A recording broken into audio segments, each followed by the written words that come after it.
Good afternoon, everyone.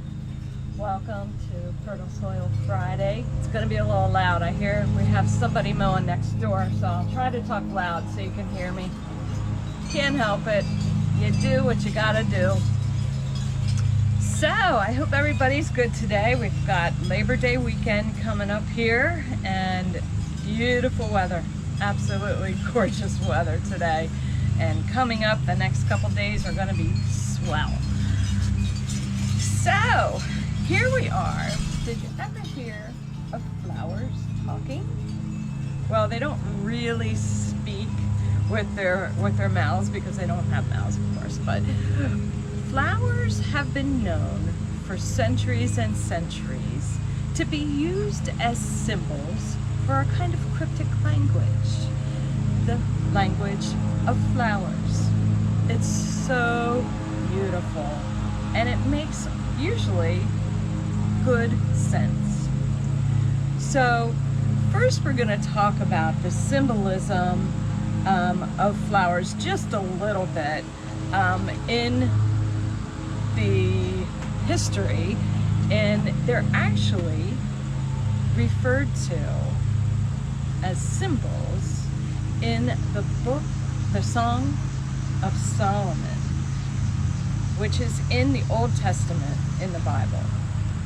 Now, the Song of Solomon is extremely short. It's only a couple pages.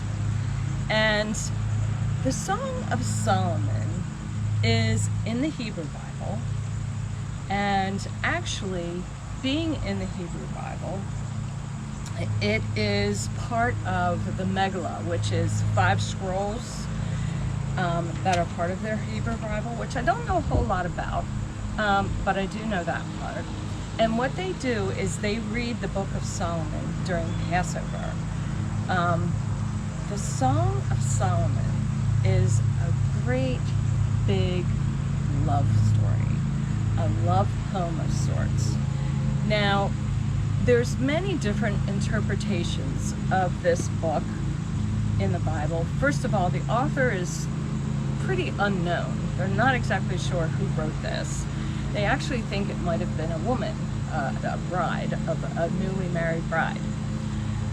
Some people think it's a love story, and it's all about how deep love is between a husband and a wife. That's the biggest interpretation of this book. Some people think it's the scholars, I should say, it's God's love with us. It's a story about God's love with us. No matter what, it is absolutely beautiful, wonderful to read. Can be a little risque as well, just to let you know. Some people think it should be taken out, but I think it's absolutely wonderful. And so it refers to plants a lot. So in chapter 2 in the Song of Solomon, there's this part that says, I am a rose of Sharon, a lily of the valleys. As a lily among brambles, so is my love among maidens. As an apple tree among the trees of the wood, so is my beloved among young men. With great delight I sat in his shadow, and his fruit was so sweet to my taste. So it talks about her love for this fellow in such a beautiful way. He talks about, where is it? The flowers appear on the earth. The time of singing has come. The voice of the turtle dove is heard in our land. The fig tree puts forth its figs, and the vines are in blossom, and they give forth fragrance. Arise, my love, my fair one, and come away. This book is about love's dreams, about the bride's beauty. It is worth, even if you've never read anything out of the Bible, the Song of Solomon is one that you should read. It is beautiful And I'm a big one on God's love and just love in general. I think it's what makes the world go round, and we all need it. And the language of flowers and all that the Bible presents to us in everything that's growing is such a beautiful token of love from God. So, I challenge you to read the Book of Solomon for one. It's absolutely intoxicating and beautiful. Do it. So, now, I love being surrounded by flowers. This time of year, flowers, you know, are not real prolific this time of year as far as a whole bunch of them, but what is blooming right now are awesome. So when you talk about the language of flowers, you have to remember you have different seasons. And the language of flowers began thousands of years ago as more like a symbol. In the Victorian era, it just blossomed. In the Victorian era is when Tussie Mussies were handed out and given. The language of flowers is giving a gift to someone to communicate. You can give it to another fella. They had a lot of the symbolisms memorized, but there's old books from the 1800s all about the language of flowers. I don't know all the symbolisms of flowers. There's too many, and it's not just flowers, it's herbs too, and other leafy green plants. So you need to have some kind of book, or Google. Google's good. You can look up the language of flowers, find the meanings of anything. And what a fun gift to give someone that has lots of meaning. So this Tussie Mussie here, I'm going to show you how to make. But this Tussie Mussie, it's just a little bouquet. And it would be such a nice gift to someone for their birthday, a neighbor who just moved in, somebody who just had a baby, just to give one to a friend to remember, somebody who's in the hospital. Excuse me. So there's so much you can do with a Tussie Mussie, and so many other ways you can speak with flowers. So to make a Tussie Mussie is easy, and I'll show you in a minute, but if we talk about the language of flowers, like this is a lamb's ear. Lamb's ear is soft. One of the meanings of lamb's ear is gentleness, and it's very apparent that it's a gentle plant. So you have colors involved as well. So you have roses. Roses, of course, have over the years, people think love when you think of roses. Red rose, love. But then you have white roses, yellow roses, purple roses, orange roses, all different colors of roses, and they all mean different things. White is more of a friendship or an innocence of youth kind of flower. Excuse me. So, you have chrysanthemums. Chrysanthemums come in all different colors as well, and they all have all different meanings. We have asters that come in, well, not too many different colors, but carnations and gerberas. There's just so many that we can't even count. So getting a good book on the language of flowers is a good investment, especially if you have even the smallest garden and you just have one flower. You can make a Tussie Mussie with the green stuff around it. You know, you have your Rose of Sharon, which is mentioned in the Bible, by the way, but they think that the Rose of Sharon that they were referring to then was a crocus. But Rose of Sharons are really very pretty. They can be a little weedy too because they multiply a lot, but if you keep control of them, they're good. Sunflowers, the sun, they turn towards the sun. Their symbolism is all about the sun and cheerfulness and happiness and friendship. Just look at it and you can see that.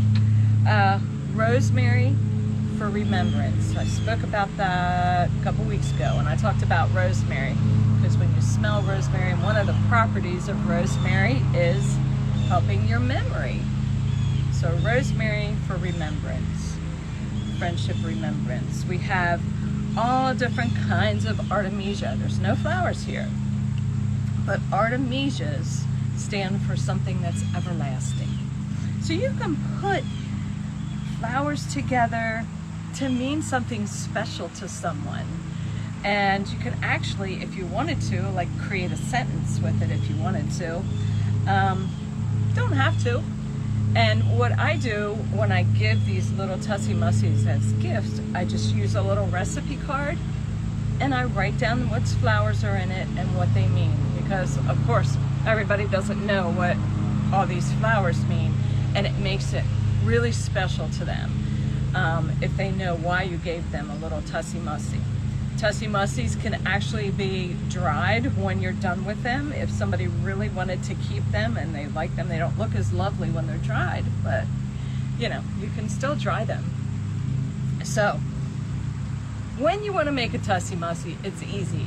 You need either a rubber band, or I love to use these hair ties that you can get at the dollar store. You can get like 100 or 150 for $1.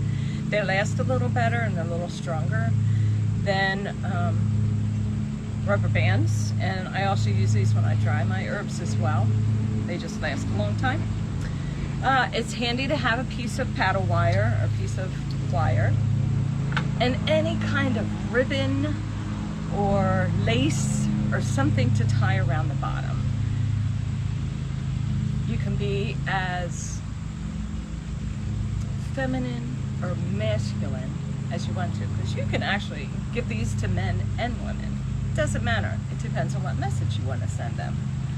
So the first thing you want to do when you're making a little bouquet or a little Tussie Mussie is you want to find your middle focal flower, let's say. So my focal flower is going to be this rose. Now it's a knockout rose, so it's a little limp because I cut it a little while ago. Did have it in water, but it's still getting a little limp, but it's okay. It'll bounce back once I put it back in the water. So that's going to be my focal flower, and around that middle focal flower is where I'm going to start putting some of my herbs. This happens to be mint. Mint is virtuous. Mint for virtue. So I'm gonna put mint in here, and boy is it great to put something that smells good in your Tussie Mussie, because that'll get their attention. Even though they might not be paying attention to what the meanings are, they will smell it. Rosemary for remembrance. And everything is getting a little limp because I just have it laying out here, but normally I have them all sitting in water. Lavender for luck. And I'm gonna put that around that middle focal flower, and I'm kind of turning it as I go to put it around the edge. This is an artemisia, it's a silver king. And then I'm going to take a zinnia. A zinnias, I think most colors, means you're missed. We miss you. So then I'm gonna start putting other colors around that center one. Marigold, what does marigold mean? I forget. Marigold is for grief. So if somebody's gone through grief, it's, you know, very kind to give them something like that. They will appreciate it, even though they might be sad. It's very special to give them something. And then I'm just gonna start putting things around and just keep going around. Don't worry about being perfect Oh, let's see. I think I do want to take this anise hyssop. My anise hyssop looks beautiful right now. And I'm sorry, I don't know what that one means. I'm sticking that in here because it looks good, not because I know the symbolism of it. So I'll have to look that one up.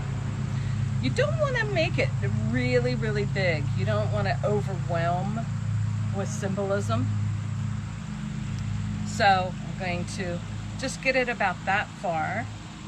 And I'm going to snip the bottom off. It's getting in my way.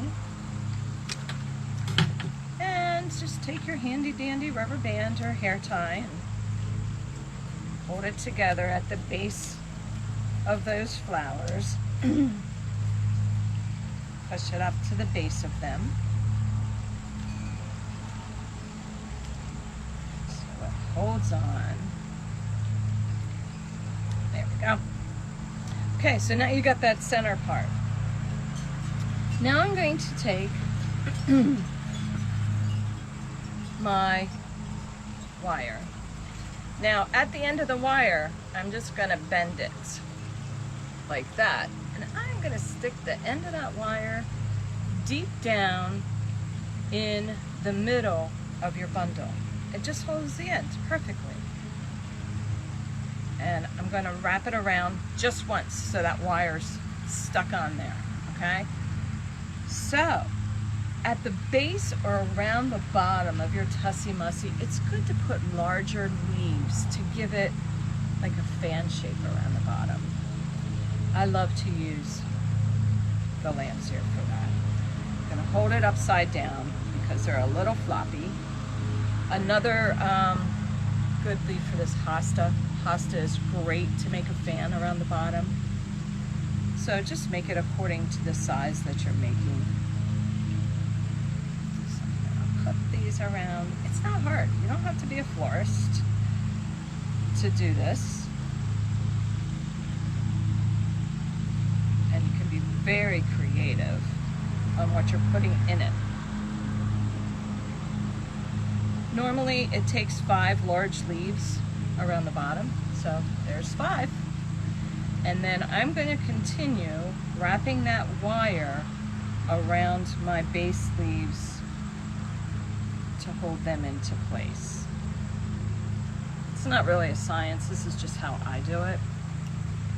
Rubber band or hair tie first, stick the wire in before your outside layer of larger leaves, then wrap that around. And presto, it's held together. I'm going to cut these shorter. Tussie Mussies do not have long stems because they're carried like this or plopped into a little cup of water. And once you have this done, you are ready to tie any kind of ribbon that you want to around the bottom. I happen to use the kind of ribbon that you wrap gifts with because most of the time it's touching water somewhere and the stuff doesn't care if it gets wet. So that's what I use because you can curl it, you can tie it in a bow, whichever works for you. Cut that and just curl some of it. There's bugs. See, doesn't that just look sweet and pretty and easy? And they're done in 5 minutes. So you could just walk around your yard and pick a couple things, put them together and make a little Tussie Mussy. I will admit, there's some times where I walk around and I'll make one and I don't know the symbolism of them. And as a matter of fact, you might find different symbolisms for the same flower. There's not one science, but most of them are very similar or the same. So then what I'll do is after I make it, I'm going to take this one out because this one's, well, see, this one's not limp at all.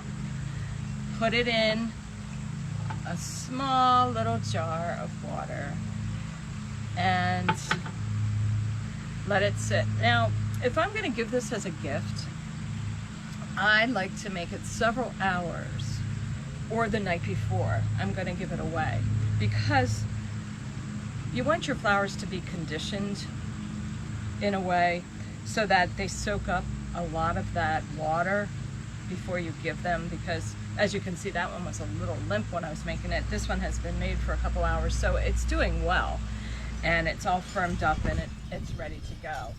So conditioning the flowers is meaning that they're soaking up as much water as they can, and they'll last a long time.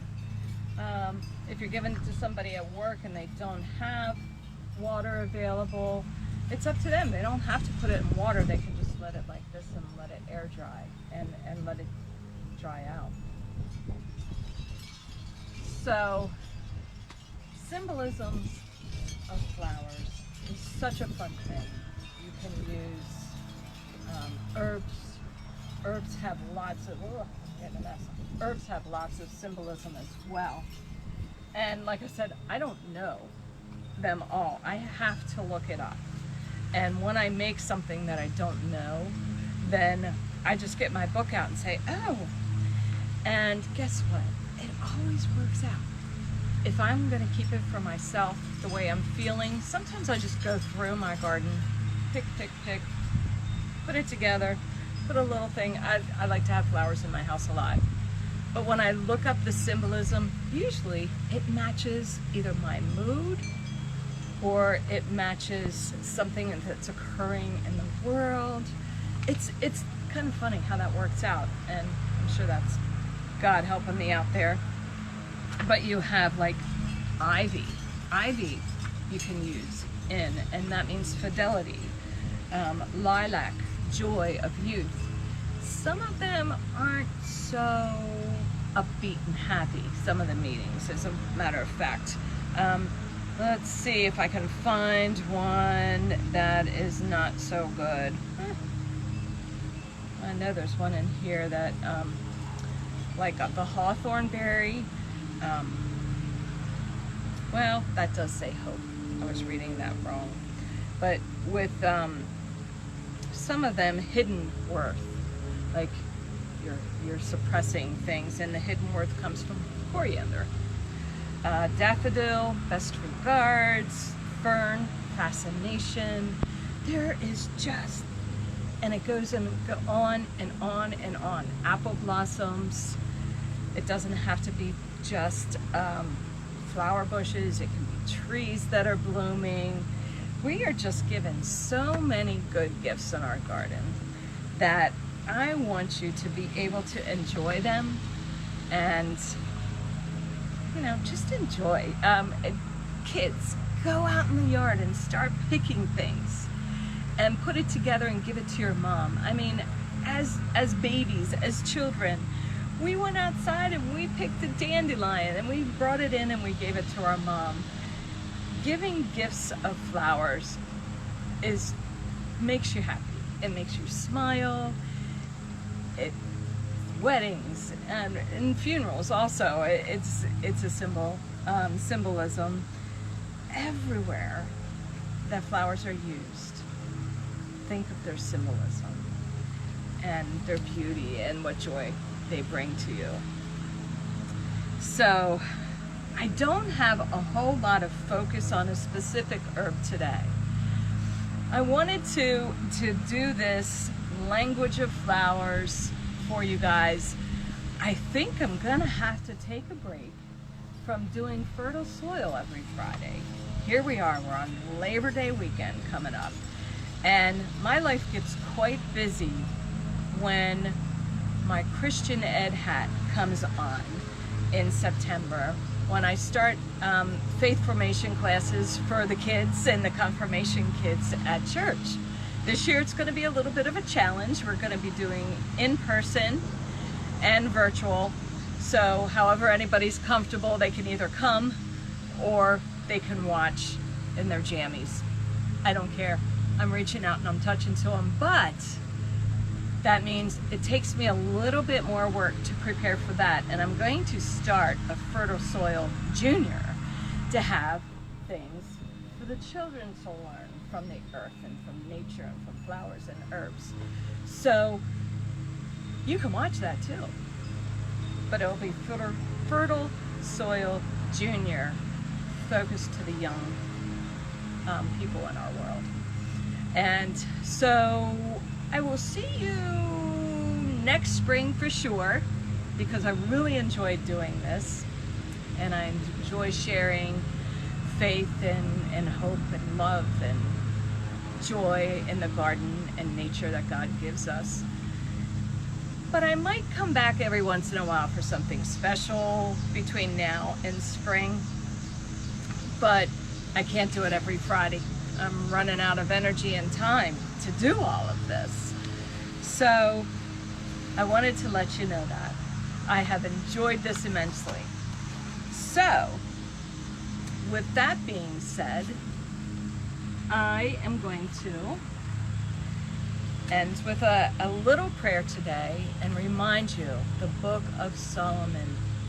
If you want to read the most romantic words and a romantic poem, pull it out and read it. If you don't have a Bible, Google it, look it up. It is really good. I encourage you to do it. It will make you feel great. We are having in-person church services on Sunday. It's Labor Day weekend. We're still doing that. And that's at 10:15 a.m. on the 13th of September. I'm digging in my heels, and we'll be starting our faith formation, our children's faith formation, which is called ASK, which means ask, seek, and knock. So I hope to see you. It's not just for kids. So anyway, gardening God, please make me and all children eager to hear about Jesus and plant your seeds of love in us. We plant, we grow, and we share with others. That's how we share your love. Amen. Well, guys, have a wonderful Labor Day weekend. Go make a tussie mussy. Look up the language of flowers. Enjoy. Much love and prayers to you. Bye. Have a great weekend.